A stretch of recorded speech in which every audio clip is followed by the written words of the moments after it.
go long, you could because it's dinner break, but you know.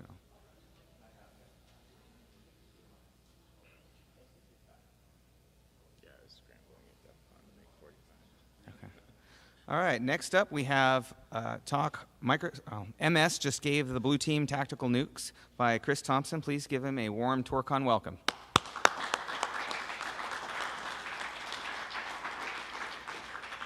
Thanks, all.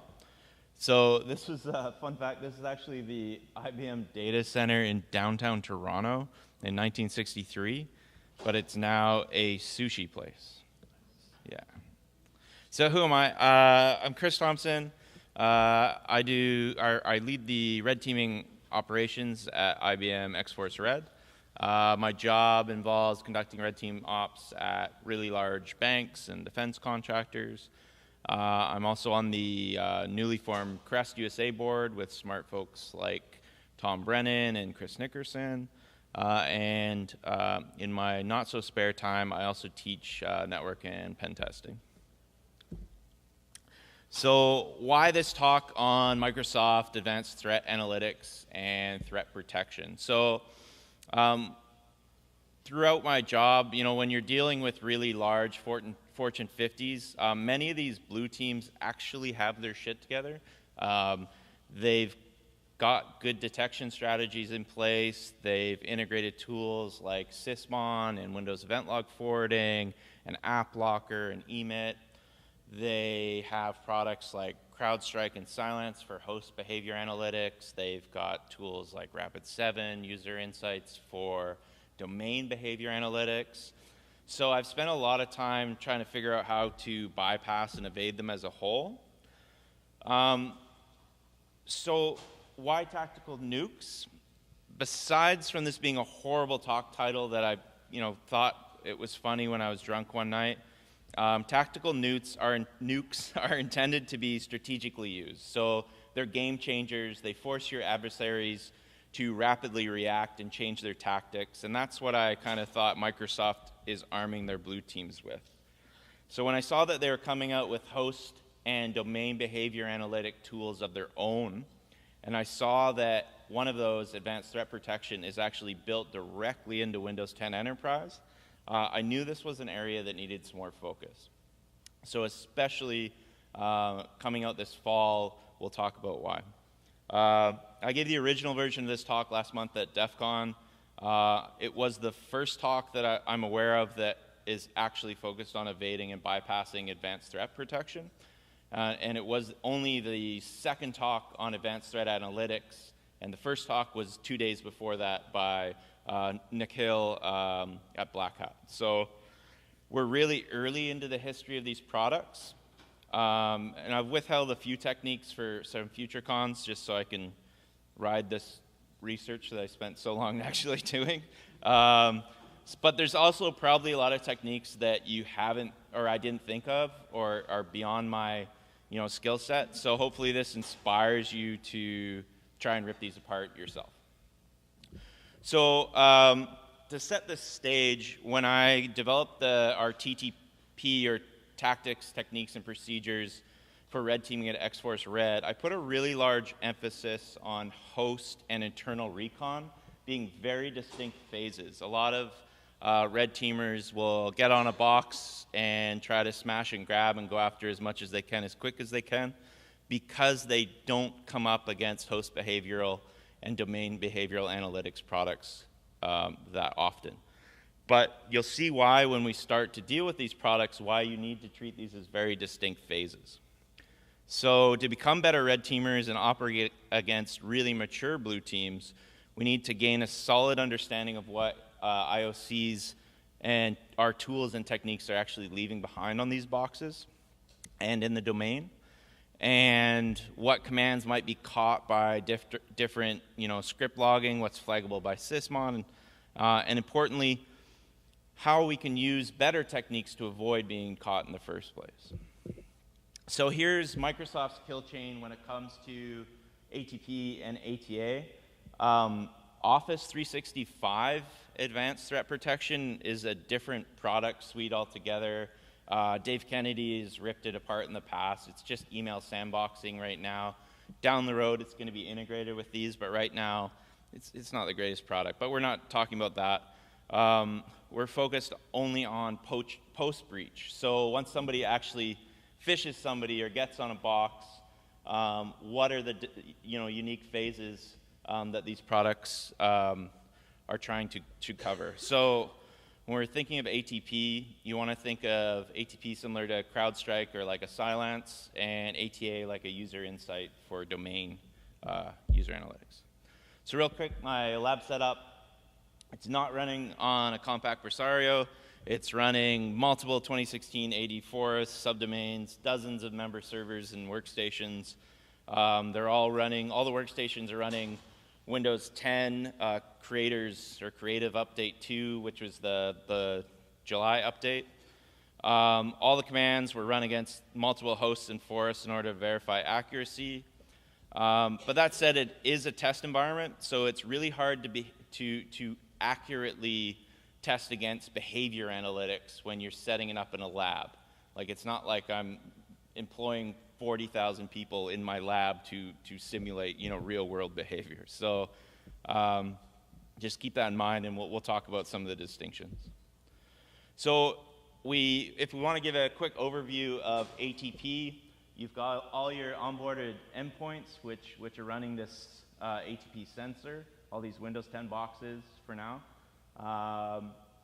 They're gathering all this data from the processes that are running, the registry, files dropped to disk, things that are running in memory, network communications, and they're sending all this sensor data to your Windows ATP Cloud portal.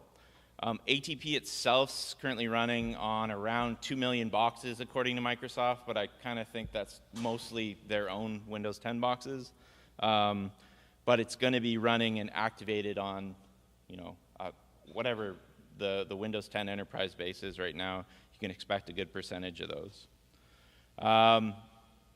So detection is not immediate for less common commands. So it can take between 5 minutes to 24 hours for MS to flag an alert on some of these activities. And attackers could definitely use this to their advantage if they want to go in for a quick smash and grab, but that's against less mature environments. We're talking about a more mature target, blue teams that have really put a lot of these tactics and techniques to the test themselves. So we need to go a lot lower and slower. There's the reporting portal, so you'll see, all the alerts on the left, different boxes that are checking into the portal. There's a example of a kind of file tree which showed, for example, Empire being run right there. So it shows all the different processes and whatnot that are involved in actually running that. It shows lateral movement between boxes. It gives blue teams the ability to know the hash of any files that were dropped on disk or seen in memory, and gives them the ability to actually isolate and drop those boxes from the network. So a little bit more background info. Upcoming in ATP Release 3 and Windows 10 1709, which is the update, I believe, coming in October 17th. The Windows Defender brand will actually now cover Windows Defender Antivirus, which we all know and don't really love. Windows Defender Advanced Threat Protection, which is what we're talking half about today. It's also going to cover exploit guard. So if you remember EMIT was kind of grandfathered, and now it's become exploit guard. Application guard, device guard, credential guard, and firewall are all coming this fall under the Defender brand, and you'll see why in a minute. It's also going to expand to support Windows 2012 and 2016 and some Linux OS. It doesn't yet cover the Linux subsystem in Release 3, but it will eventually. And integration with Advanced Threat Analytics is also coming. And that's the dashboard coming in the fall. So you can see all those products we talked about in the bottom right. a little more comprehensive coverage of the different Defender products. And this ATP is built directly into Windows 10. All it needs is a license to activate it, so you can get your E5 licenses, or you can get your 365 for Enterprise license, and automatically it's covered. Yep.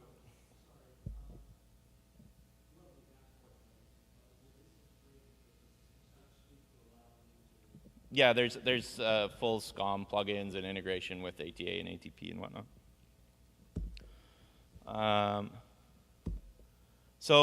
Let's actually look at ATP in play.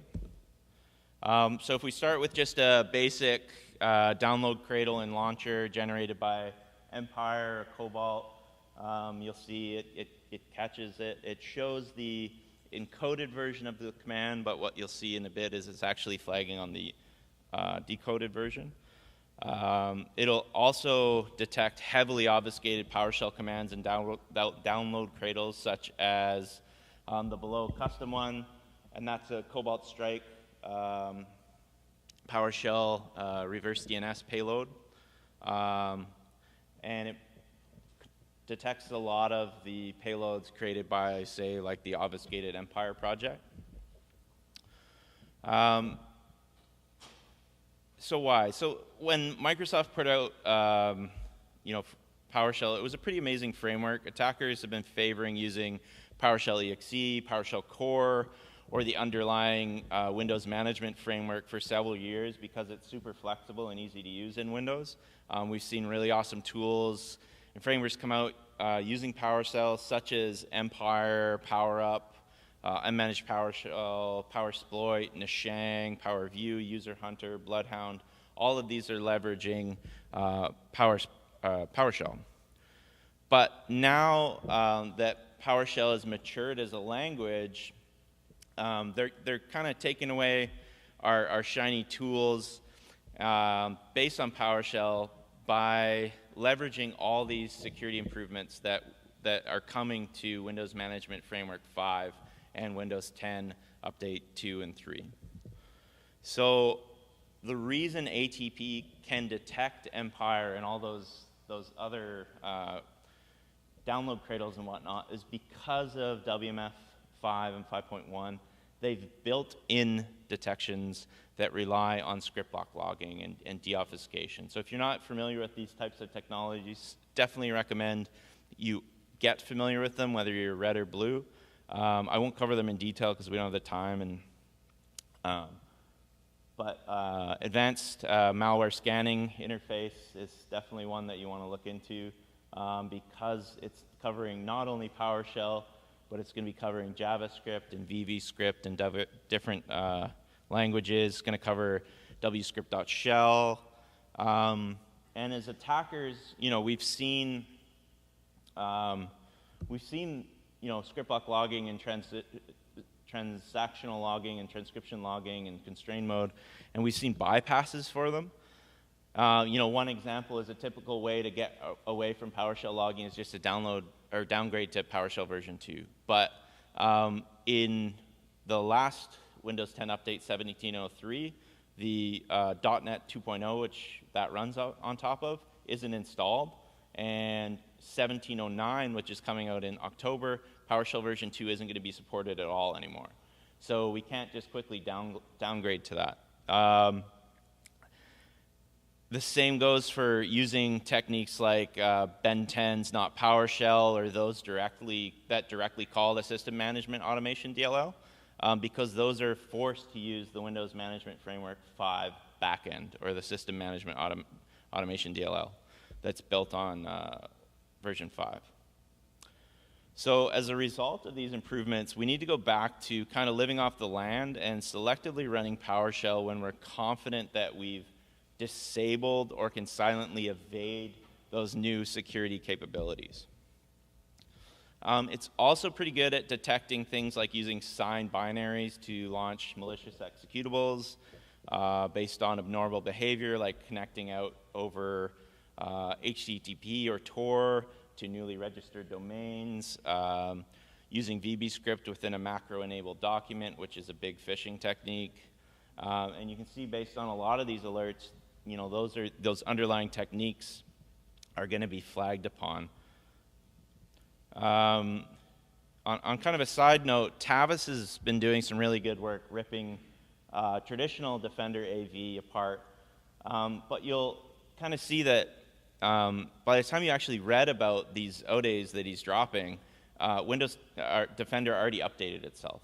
And the same is going to apply to ATP. So because it's so easy to update this technology and because it's done automatically, these ODAs aren't really advantageous to us as attackers, because as soon as they become public knowledge, they're going to be patched by Microsoft. So similar bugs likely exist in ATP, but they're not a lot of benefit to us unless we're keeping them private. But with that being said, you can get on the box using all those other methods. ATP right now mostly alerts versus blocks. But the name of the game is not to get alerted on or not to raise detection so early into getting on an initial foothold into a client's environment. So you can go initially undetected by using obfuscated Java or VB script payloads that don't have kernel 32 API declarations, and we'll go over that in a bit. Using signed executables to load like a Cobalt stageless DNS reverse payload. Executables using AV bypass techniques that are created like with Avail and Go-based specifically, or Shelter, as long as they don't connect out to newly registered domains or over Tor.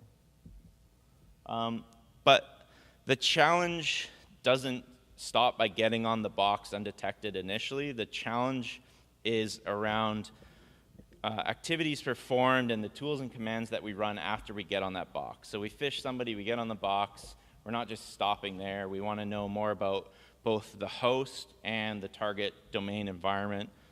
So we got to be careful about new process creation, host recon of environmental settings and local groups. We got to be careful trying to bypass host controls or logging like UAC or app locker or exploit guard, trying to get around PowerShell constrained language mode and whatnot. Local host privilege escalation techniques. Those are the kind of things that we're worried about being caught on as well. And then once we're confident that we can do all that, that's when we can move on to later phases. So as red teamers, a lot of these host recon commands are going to look pretty familiar. They're all out of like MITRE's attack framework and JCERT. They're pretty much all caught by ATP if run in a similar time frame. So a lot of people will take their run book, paste all those commands in, get the output, and then start to design attacks based on this information.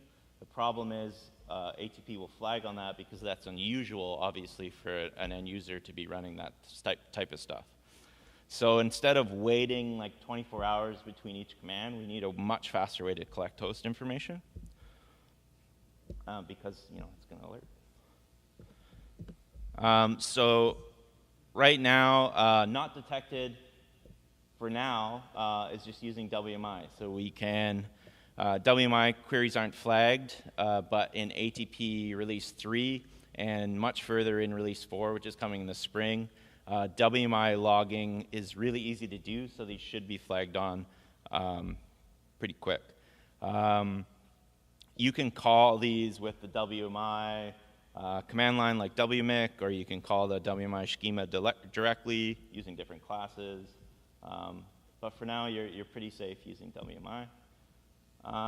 If you want to go back to living off the land, you can use Windows 32 or Windows API through ROS sockets directly. So you can do it manually. Metasploit post modules that use Windows API Railgun, you can use those. But when you're using Metasploit modules, you have to be very careful because some are pure local API calls, like file from raw, where a lot other ones, like local admin search, use command exec, they communicate with domain controllers, and they're flagged upon. Cobalt Strike also has a lot of modules that are API only, but you got to be careful and know which is which. And then anything calling against the domain controller, which we'll see in a bit, might be flagged using ATA, so we also have to be careful there. ATP actually runs as a system process, so if we wanted to try to stop it using common techniques, we're going to get flagged upon. Even if we're running its system, we can't stop ATP. And that seems very strange to a lot of people. You're going to see why in a minute. To uninstall the product, even if we're running as admin, we can't just issue a quick WMI query to, delete products like CrowdStrike, because it requires an offboarding script that's actually signed with a SHA-256 key, and that's unique to the org ID as well. And the reason you can't do that is due to protected process light. So PPL is a mechanism introduced in Windows 8.1 that transfers many of the security restrictions applied to system process to user mode processes.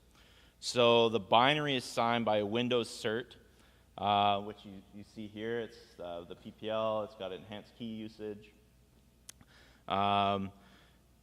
And it's signed with the Windows PPL verification extended key use.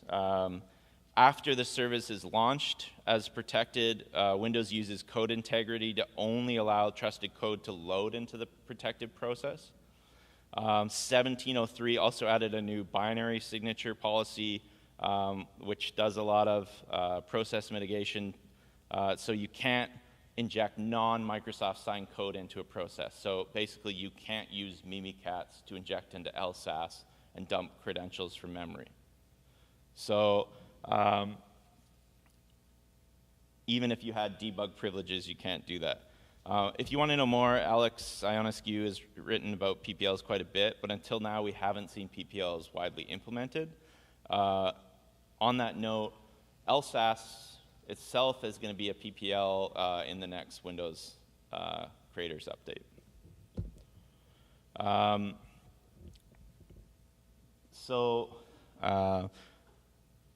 Defender AV itself can be stopped by Google Project Zero team member James. He's got a privileged anti-malware bypass, which leverages trusted installer permissions. But we can't do that in ATP since release 2 because it's now running not as an anti-malware PPL, but a Windows Lite PPL, and it's configured as not stoppable. But we'll come back to PPLs in a minute, and let's actually look at how those alerts are being sent out. So that if you try to leverage the same technique, you'll actually get an alert. So it's pretty robust. So the ATP sensor uses Windows Telemetry. A lot of people remember Windows Telemetry being like a huge privacy concern when Windows 10 first came out. Well, ATP relies on Windows Telemetry, which is now called the DiagTrack service, to report sensor data and communicate with the ATP cloud service. And unlike ATA, all alert comms are direct to the cloud. There's no local ATP console or Windows event log forwarding for ATP. And believe it or not, that's actually an advantage to us because these aren't static known hosts, these are static known hosts. So telemetry uses the WinHTTP API, which is independent of your browser proxy settings.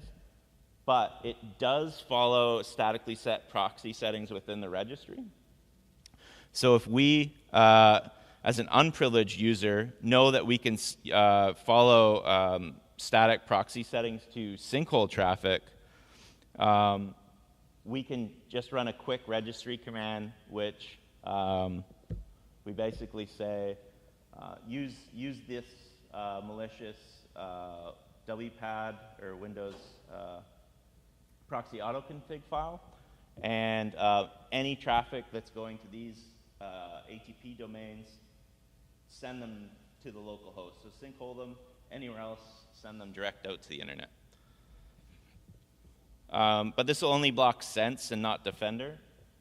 So we have to be careful that we don't use like Mimikatz and something on disk and get obviously flagged.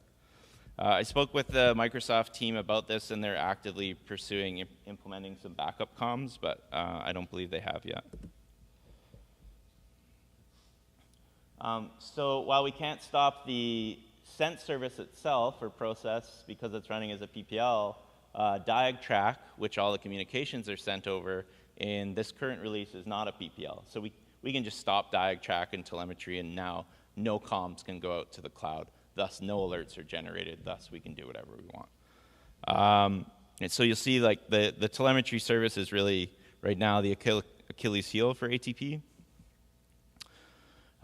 If we have admin, we can easily create a firewall rule to block all outbound traffic to the same domains. And we can do the same thing if we're worried about Windows event lock forwarding that's forwarding Sysmon information. We can do the exact same thing and block Windows event forwarding just based on a processor service instead of a specific static host. So really cool technique, and it's stupid simple, but I don't think many people implement it, but it's really easy to put in place when we're worried about whatever we're doing on a box getting sent out to the cloud or sent out to some listening server.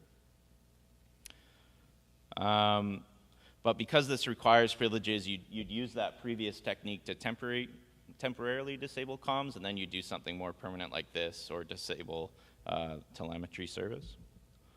And then I also found this last week. Mimikatz, or Gentle Kiwi, had a very undocumented PPL removal function in Mimikatz. So he used this to remove PPL from LSASS, and then inject into LSASS to grab credentials from memory. I did the same thing, but instead of grabbing something from memory, I removed PPL and then could use task kill to just kill the process. So it's like the kill-9 in Linux. So why do we block instead of disabling? It's really quick, doesn't require escalating the system, doesn't require some PPL bypass.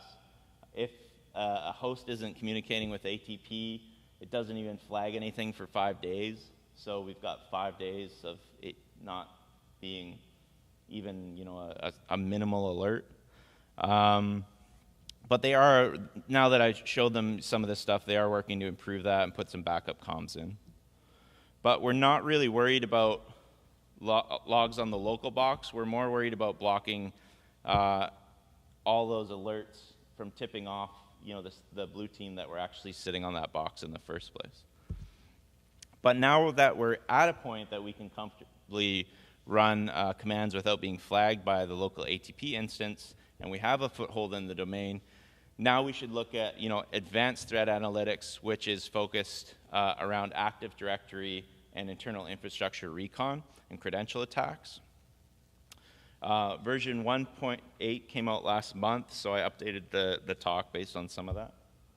And it's designed to detect a lot of the common attacks that red teams are utilizing today for Active Directory. A little bit of background on ATA. You can have a lightweight gateway which is installed directly on a domain controller, or for larger environments, you can set up a gateway which just does traffic mirroring and monitoring.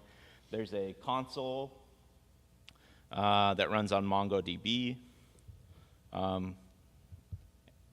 and it used to rely on Windows event log forwarding. As of 1.7, it no longer does because you can install it right on the DC or monitor for those events. So here's the ATA console, and on the right-hand side is just the timeline of alerts that come up in the notification bar. And here's an example alert where you can see a summary of an attack and dive deeper into further issues like the specific machines involved, the specific resources, the specific user that's kind of abusing those services. So for ATA to work properly, you have part of it which is based just on attacks that you can detect without abnormal user behavior, and some of them rely on actual abnormal user behavior. So a month for detecting that sort of stuff, and a week for encryption downgrades, which we'll go into in a bit. But whenever possible, to avoid abnormal user behavior, so somebody in an accounting suddenly trying, to do pass the hash around the network, or trying to do WinRM or something like that, to avoid that, you can rely on RDB history of that user, PowerShell history of that user, IT bookmarks, and try to make sure that you're running these types of attacks from a user that is not as suspicious as somebody in marketing or accounting, for example. So once we're on a box and we've disabled ATP, we want to identify some subnets and VLANs of interest. We want to look at Active Directory in recon, so what domains and forests exist, what group memberships are out there, who is a member of those groups, who the users are, who the admins are. We're looking for SharePoint and password databases out there, different file shares, and we're also looking to discover network security controls like IPS and web filtering. So when we're doing that, a lot of people rely on DNS, so they'll use Fierce, for example, or try to do a zone transfer. That's detected pretty easily. If you're using SAM remote protocol to do something like net user / domain, that's caught really quickly because just by using SAMR, you're asking for a lot of protocols that regular user behavior or user traffic doesn't ask for. But we can use LDAP or PowerView to gather computers and users by emulating regular traffic as much as possible. It'd be really hard to flag on this because you are doing exactly what your computer is doing in the background. We can also focus directly on the local WMI namespace. So by performing these example WMI or SIM queries, they're actually against information that's already been synced and contained right on the local box. So it doesn't communicate with the domain controller. Because it's not creating that domain traffic, there's nothing for ATA to flag upon. So all of this is, if we want to look at who's a member of Advanced Threat Analytics group in Active Directory, that's actually for some reason synced directly to your Windows 10 box, and these queries are run against the local WMI namespace. None of that traffic's going out. And that's my preferred method because you're not going to be flagged on abnormal user behavior either. As of ATA 1.8, you can actually hunt for default groups to see if ATA is even in use, like we showed before. You can hunt for different dev sensitive groups or enterprise admins. It's pretty hard to prevent this accurately, but I'll put a few examples up at the end of the talk. So if you've ever heard of Bloodhound or User Hunter, or a lot of the more automated attacks based on User Hunter that are coming out right now, these tools query servers to find active SMB sessions on a box, and then they say, okay, an admin's logged into this workstation here, or privileged users here, that's the box you want to target, or that's the one you want to laterally move to. And it's an extremely valuable technique as an attacker, but it actually creates a ton of noise because it first queries the domain controller for a list of all computers in the domain, and then it queries all of those computers for who's currently logged into those boxes. So if we look at the alert that's generated from that, you'll see the column here says against domain controllers DC3. So we know that this attacker is sending a query against that DC and then querying that DC itself for who's logged into it. So we can easily get around that by just providing a manual list of hosts which don't include the DC. So you can gather that initial list of computers and then manually edit the file, remove the domain controllers from it, and then run net session enumeration to find who you're going to target. So now that we can gather information on potential targets like privileged users, let's actually look at lateral movement against some of the targets on the domain. So ATA is pretty decent at detecting PSExec and WMIExec against a DC, but it relies purely on behavior analytics to detect unusual authentication against other domain member workstations or servers. There's a gap right now in detection in ATA because it's only looking at traffic that's going to the domain controllers. So if you can perform lateral movement from a help desk user or an IT box, especially that you're not even going to be flagged on abnormal user traffic if you're relying on RDP and PowerShell history and existing network sessions and whatnot. And abnormal user behavior detection gets better over time. And it's going to be really improved once they start integrating the feeds from ATP on all the local Windows 10 and Windows 2012 and 2016 boxes with ATA and leveraging all that data. So if you want to perform past the hash or overpass the hash box against boxes, that's going to be detected pretty easily because when you request a Kerberos TGT using an NTLM hash, which most people do, the domain controller is going to see that as a downgrade because it's expecting you to use the proper encryption type, not NTLM, which is an AES key. So if you actually, when you're doing a pass the hash request, if you include the AES key with the AES 256 key with the 128 and the NTLM, it won't flag it as an unusual protocol implementation because you've provided those fields. You can actually use, if you can't get the 128 key from memory, because for some reason I haven't looked into it enough, but with Mimikatz I can never get the 128 key, you can just put all zeros in there, 32 zeros. You can put whatever you want, and it won't flag it right now.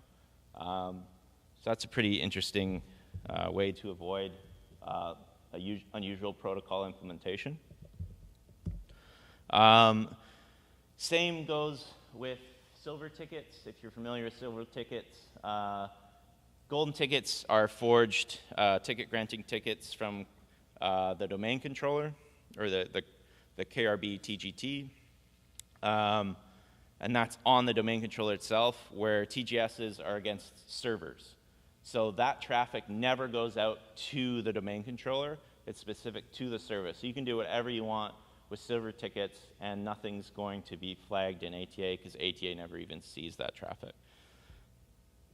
And any event logs are limited to the local server. If you want to focus on SQL authentication, again, SQL authentication is unique to the SQL server, and those authentication logs are not going out to the domain controller, so you can target the SQL boxes themselves and try to do SQL-based authentication attacks. Nikhil has a great blog about that if you want to learn some more.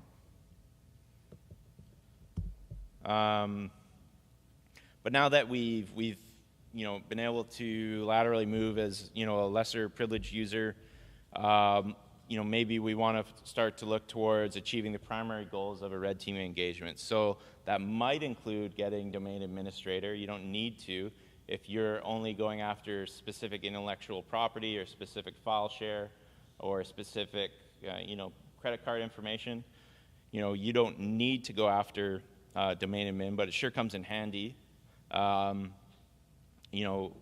we're, whatever those objectives are, we're confident that we can laterally move around the network now. So if we want to dump the Active Directory database using DC sync, which is a preferred method because it's very fast, basically with DC sync, you're telling a domain controller you're also a domain controller and send me a copy of the database.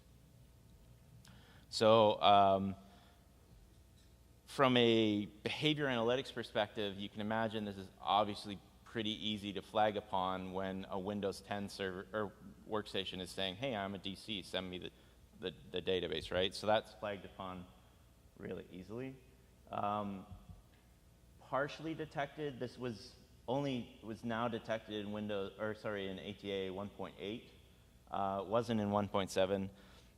If we use the WMI shadow copy class to dump the ntds.dit or the Active Directory database from a volume copy, shadow copy, that itself is not flagged upon. What is flagged upon is when we do Windows 32 process create on the domain controller. But it's only flagged as a low severity event, and I just grabbed your entire Active Directory database, right? So, but it's still flagged upon nonetheless.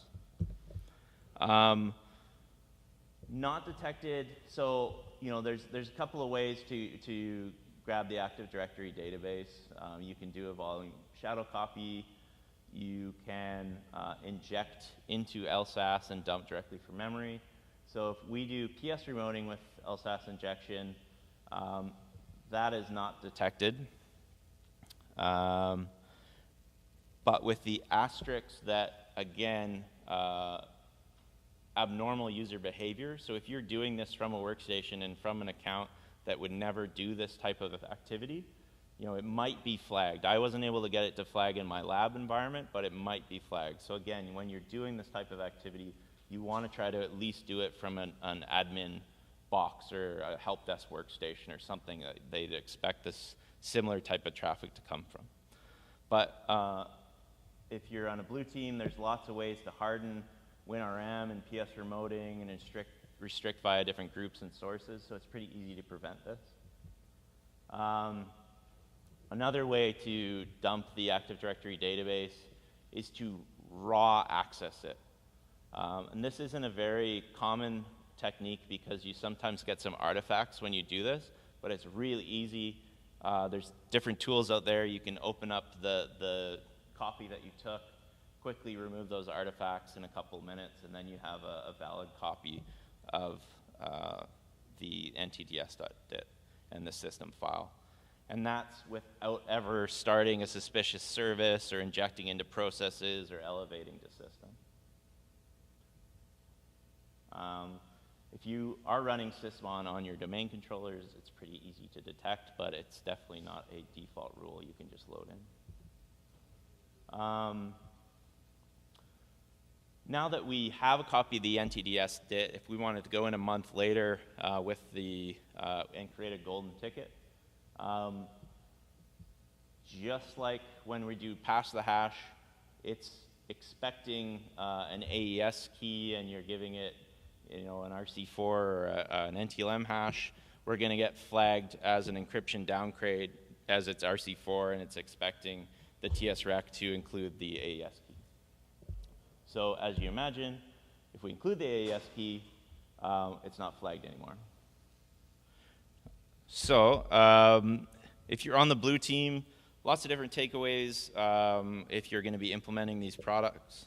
You want to limit PS remoting to dedicated admin workstations. You want to use just enough administration within PowerShell and different products to prevent lateral movement success. You want to harden those SQL servers and different authentication sources that don't directly log into Active Directory. You can integrate your SIM and VPN logs and forward them directly into Active Directory or into ATA. So it can monitor on abnormal traffic and logins over VPN and whatnot. Because ATP has a gap right now with WMI logging, you can use event log forwarding and use WMI logging with super short polling times and gather all that information. If you're worried about using a kernel driver like we saw with Mimikatz, you can enforce binary signature policy to make it so that somebody can't load Mimikatz kernel or similar to strip the PPL protection. And a lot of the gaps that we're seeing right now when they start to integrate these products and the traffic from these products, you're probably going to see those gaps start to shrink in.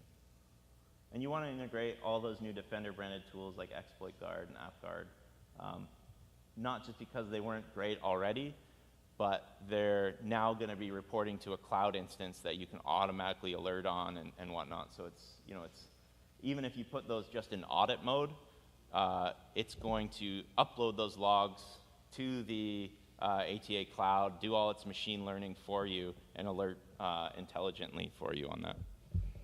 If you're on the red team, a lot of this is about living off the land and directly calling APIs, and only leveraging those PowerShell tools once you're comfortable that you've blocked event log forwarding and ATP from snitching on you and sending information to the cloud. You want to, again, review RDP and PS and session history to help avoid behavior analytics. You can block event log forwarding to prevent Sysmon information from giving you away. A lot of what you want to focus on for lateral movement and information gathering is making sure your communications don't go to the DC. And when you're going to use pass the hash, use overpass the hash with AES and make sure you're sending all the values that it's expecting so it doesn't flag on you. Nikhil also covered in his Black Hat talk, I believe, ways to abuse different forest trusts because ATA is only monitoring in the current forest, or even current child domain, not forest trusts between different forest relationships. So check out his blog. I think he put something up about that. And thanks to all these awesome people for their techniques and assistance and research. And if you liked that cool cyberpunk art, Simon Stellenhag, I probably butchered his name there, but he gave me permission to use his art. Super talented guy. And Microsoft's ATA and ATP teams were actually great to work with, so I'm looking forward to putting their new products to the test. So thanks everyone for your time.